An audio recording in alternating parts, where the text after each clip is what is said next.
So in the next 200 milliseconds, which is literally faster than you can even blink, your brain has already judged the credibility, the potential danger, and really the intrinsic value of whatever is sitting directly in front of your eyes. Right, it's instantaneous. Yeah, and the multi-billion-dollar marketing and publishing industries, I mean, they know this. They map it out. They quantify it. And today, we're looking at a piece of media that actively, weaponizes those 200 milliseconds against you. Oh, absolutely. So welcome back to another deep dive. Today, we have a highly specific, uniquely targeted mission for you. Usually, we're wading through like a massive stack of historical documents or sorting through dense economic research papers. Or unraveling some complex biography. Yeah, exactly. But today, our entire source material is literally a single, highly provocative piece of behavioral design. We are looking exclusively at the front cover of a book by an author named Rafael Gurkovsky. And just to set the parameters for you listening right now, our objective today is not to evaluate the contents of the book itself. We are not, fact-checking the author's techniques or debating the efficacy of his actual chapters. They don't care what's inside. Exactly. Our goal is strictly to analyze the architecture of the cover itself.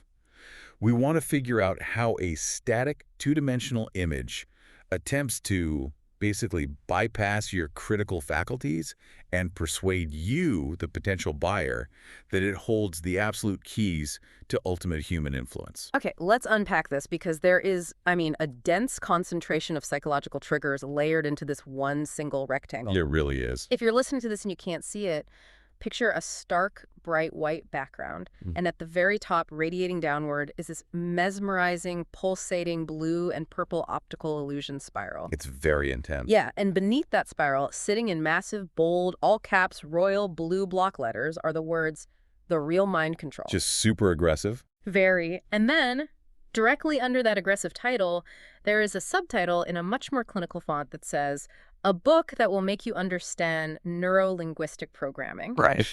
And finally, anchored down at the bottom of the page, even before you get to the author's name, there are 3 very bold, highly specific bullet points that make some pretty escalating promises. What's fascinating here is how the visual hierarchy actually dictates a really specific sequence of cognitive events. We often assume that reading a cover is a simultaneous experience, like you take it all in at once. Right, like looking at a painting or something. Exactly. But your eyes actually undergo what are called saccades. These are rapid eye movements jumping from focal point to focal point. Oh, interesting. Yeah, and the designer of this cover has mapped out a precise path for your saccades. Every stop on that path serves a distinct behavioral function, basically shifting you from emotional arousal to logical justification. Wow, okay. Let's start right at the top of that visual path then, because before we even process the typography, the eye is instantly dragged right into that optical illusion. You literally can't miss it. Right, we have this massive title, "The Real Mind Control," sitting directly underneath a literal pulsating blue and purple spiral. I look at this spiral and honestly, my immediate association is like a cheap prop from a 1950s Dracula movie. Oh, for sure. Or like a hypnotist at a state fair. Yes. It feels like a vintage sci-fi trope where the villain swings a little pocket watch back and forth. My very first instinct is to laugh at it. So, why on earth would a modern marketer put a parlor trick right next to the word real? Well, it seems completely counterintuitive, right? But it operates on Daniel Kahneman's concept of System 1 and System 2 thinking. Okay, remind me how that works. So System 1 is our fast, automatic, highly emotional brain. System 2 is our slower, more analytical, logical brain. The one that does math and stuff. Exactly. The spiral is a direct hijack of System 1. In visual culture, the Archimedean spiral, which is what that is the universal primal symbol for a trance state or an altered reality. Okay, I see where this is going. The designer actually knows that your logical System 2 brain thinks it's a cheap Dracula prop. Oh. But the deeper emotional System 1 brain, it recognizes that spiral as a symbol of absolute effortless power over other people. So it's playing a dual game here. It throws out a visual that triggers this subconscious fantasy of power, knowing full well that your conscious brain is going to immediately throw up a massive wall of skepticism. Precisely. And that's the whole point of the typography that follows it. Notice the deliberate friction between the image and the text. What do you mean? Well, the colors of the spiral are purple and light blue, right? Those are hues historically associated with mysticism, spirituality, and, the esoteric. Like astrology vibes. Right. But the giant title text, the real mind control, is rendered in this heavy, blocky, sans serif, royal blue font. Royal blue is the color of corporate authority. Oh, wow. Yeah. It's the color of banks, tech conglomerates, police uniforms. It signifies this is serious. So it's this collision of the mystical and the concrete. You have the promise of a magic trick, but it's packaged in the visual language of like a corporate audit. Yes, and that tension is completely anchored by the word real. The author actually anticipates your skepticism. They know you're laughing at the spiral. Exactly. They know you're looking at it and thinking, this is parlor trick nonsense. So the title preemptively strikes back.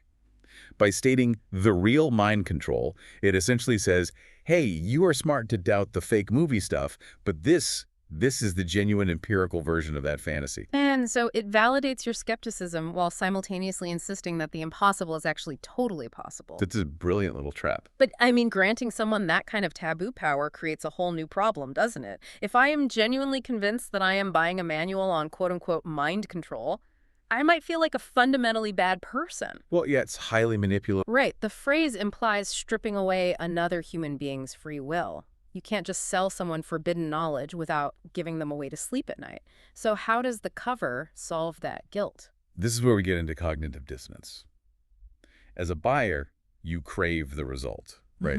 You want the power to control outcomes and people. Yeah, everybody secretly wants that. But you also desperately want to view yourself as a rational, ethical, and intellectually serious person. You really cannot carry a book titled The Real Mind Control onto a subway without feeling either ridiculous or, malicious. Like a supervillain commuting to work. Exactly. Yeah. And the brain cannot hold two conflicting identities at once without experiencing severe discomfort. It needs an out. Well, here's where it gets really interesting, because the cover anticipates that exact discomfort and executes this massive tonal pivot. It's quite the shift. It is. We drop down from the giant comic book superpower promise of mind control, and we hit the subtitle, a book that will make you understand neuro-linguistic programming. I mean, we completely drop the cape and put on a tweed jacket. Yeah, it basically provides you with an intellectual alibi. An intellectual alibi. That is literally the perfect term for it. It feels like putting a white lab coat on the stage magician just to justify the trick. Right. But I really want to pause on the phrase itself. Neuro-Linguistic Programming, or NLP.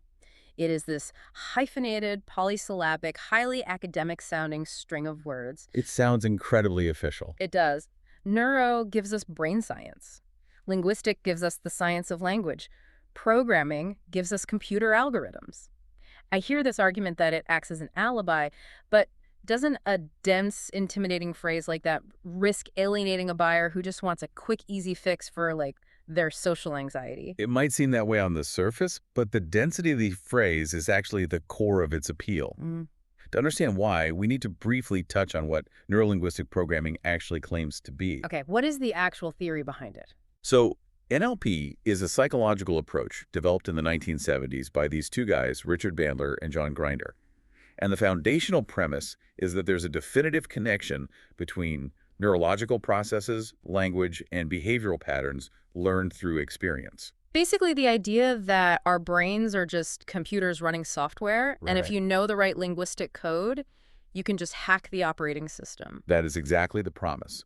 Proponents claim that you can quote-unquote model the skills of exceptional people by essentially copying their internal neurological maps. How do they do that? Often through highly specific language patterns, tracking IQs, and using mirroring techniques. Now, to be clear, whether empirical science backs those claims up is heavily debated in psychological circles. Right, a lot of people call it pseudoscience. They do. But for the purpose of this book cover, the scientific validity doesn't matter at all. What matters is the perceived rigor of the framework. So the jargon is doing all the heavy lifting. If the subtitle just said, a book that will make you understand how to talk nicely, nobody buys it. It sounds way too simple to be a secret, but neuro-linguistic programming sounds like it requires a PhD to decode. It leverages the heuristic of authority. When we encounter complex scientific-sounding terminology, our System 1 brain takes a shortcut. It just assumes it's legit. Right. It assumes that if the language is that sophisticated, the underlying mechanism must be thoroughly researched and guaranteed to work.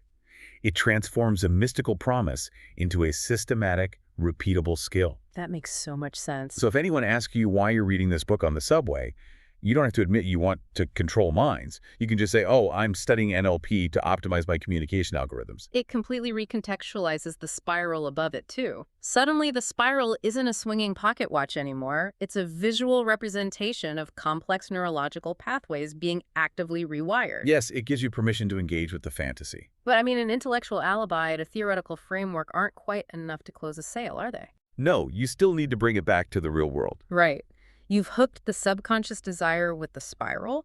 You've resolved the cognitive dissonance with the pseudoscientific subtitle. The final requirement is to ground all of this lofty theory in tangible, everyday utility. You have to answer the what's in it for me question. So what does this all mean for the reader? How does the theory become a tool? We drop down to the bottom of the cover where we find 3 very prominent bullet points, and I am just fascinated by the sequence of these bullets. They're very carefully chosen. Let me read them. Bullet 1, convince people effectively.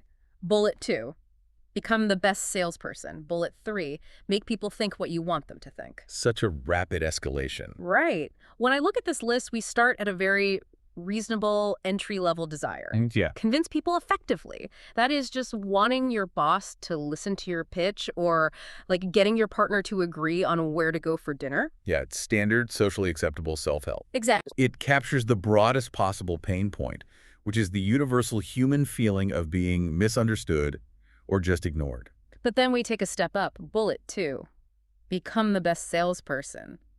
Now we've moved away from general social friction and attached a literal dollar value to the book. Right. We are targeting career ambition now. But it's that third bullet where I really want to push back. Make people think what you want them to think. I mean, we go from completely reasonable professional development straight into authoritarian, villainous territory. It's quite the leap. Doesn't that extreme escalation break the spell? Doesn't the sheer bluntness of wanting to dictate another human's thoughts alienate the pragmatic person who really just wanted to close a few more real estate deals? You'd think so, but if we connect this to the bigger picture of behavioral economics, that extreme third bullet isn't there to alienate the pragmatic buyer. It's not. No, it is actually there to manipulate their perception of the first 2 bullets. And it does this through a concept known as anchoring bias, combined with the contrast principle. Okay, break that down for me. How does asking for total psychological dominance make me a better real estate agent? Let's look at the contrast principle first. Our brains are terrible at evaluating things in a vacuum. We rely heavily on comparisons to judge value or weight or probability. Like grading on a curve. Exactly. It's why a $200 watch seems incredibly expensive if it sits right next to a $20 watch. Yeah. But that same $200 watch feels like an absolute bargain if it sits next to a $5,000 Rolex. The reference point dictates your reality. Precisely. Okay, so applied to the book cover, the promises are the watches. Yes. The cover introduces an extreme, almost godlike level of capability at the very bottom. Make people think what you want them to think. The Rolex of promises. Exactly. And when the brain anchors onto that extreme claim, it retroactively alters how difficult the previous claims feel. Suddenly, becoming the best salesperson doesn't seem like a monumental, years-long struggle anymore. Because compared to total mind control, closing a sale on a mid-sized sedan seems like child's play. Wow. By offering you the moon, it makes the trip to the grocery store feel guaranteed. That's a great way to put it. It implies this massive surplus of power. Like, if this system is robust enough to literally reprogram human free will, it can definitely help me win an argument at the Thanksgiving table. Exactly. It creates a halo effect of efficacy over the entire product. But there's actually another layer to this escalation, and it has to do with capturing multiple buyer personas without cluttering up the design. The bullet points act as a psychological funnel. So it isn't just about contrast then, it's about casting a wide net. Yes. The first bullet catches the socially anxious buyer. They just want to be heard. Right. The second bullet catches the financially motivated professional. They want to make more money. And the third bullet catches the deeply ambitious, perhaps slightly Machiavellian buyer who desires absolute control and really doesn't care about the polite veneer of effective communication. Wow. So in just 20 words, the designer has spoken to everyday insecurity, financial anxiety, and raw, unfiltered ego. It covers all the bases. And notice the absolute certainty of the syntax in those bullets, too. It does not say, learn how to convince people. It simply commands you. convince people effectively. Right, there's no room for doubt. And it doesn't say strategies for sales. It just says become the best salesperson. It speaks exclusively in the imperative voice, which, ironically, is a demonstration of neuro-linguistic programming right there on the cover. Oh, absolutely. The designer is using commanding syntax to program your expectations before you even crack the spine. The cover is basically a self-fulfilling prophecy. It doesn't just promise to teach you psychological leverage. It actively executes that leverage on you while you're standing in the aisle at a bookstore or scrolling on your phone. It's wild. Let's pull back and look at the entire architecture of this trap we've just disassembled. Because in the span of a single glance, this cover initiates a deeply sophisticated behavioral sequence. It really is a masterpiece of manipulation. It hits your fast-thinking System 1 brain with this hypnotic, visually arresting spiral that just bypasses rationality and appeals to a primal desire for power. Right. Then, it anticipates your immediate skepticism and neutralizes it with the authoritative block text promise of the real mind control. Validating the doubt. Yeah, and then it soothes your ethical guilt and resolves your cognitive dissonance by cloaking the magic trick in the dense, polysyllabic, pseudoscientific alibi of neuro-linguistic programming. The tweed jacket. Tweed jacket. And finally, it utilizes the contrast principle, offering this escalating set of bullet points that anchor you with an extreme promise, which just makes the practical applications of wealth and influence feel utterly guaranteed. It is a meticulously engineered mechanism for human curiosity. Whoever designed this didn't just package a text, they built a cognitive mousetrap. Yeah. They utilized color theory, typography, and cognitive biases to entirely bypass a buyer's defensive perimeter. And this is exactly why dissecting a single, seemingly trivial book cover is so crucial for us today. Because in an ecosystem defined by relentless information density and the constant battle for your attention, you are endlessly being subjected to these techniques. Every single day. Every thumbnail you click, every headline you read, every product box you glance at in the store, they are all designed by people who understand the mechanics of your 200-millisecond judgments better than you do. Reclaiming your agency in that environment requires actual media literacy. Yeah, it's more than just knowing what's fake. Exactly. It isn't just about identifying fake news or fact-checking some statistics. It is about understanding the subtle, invisible architecture of behavioral design. Right.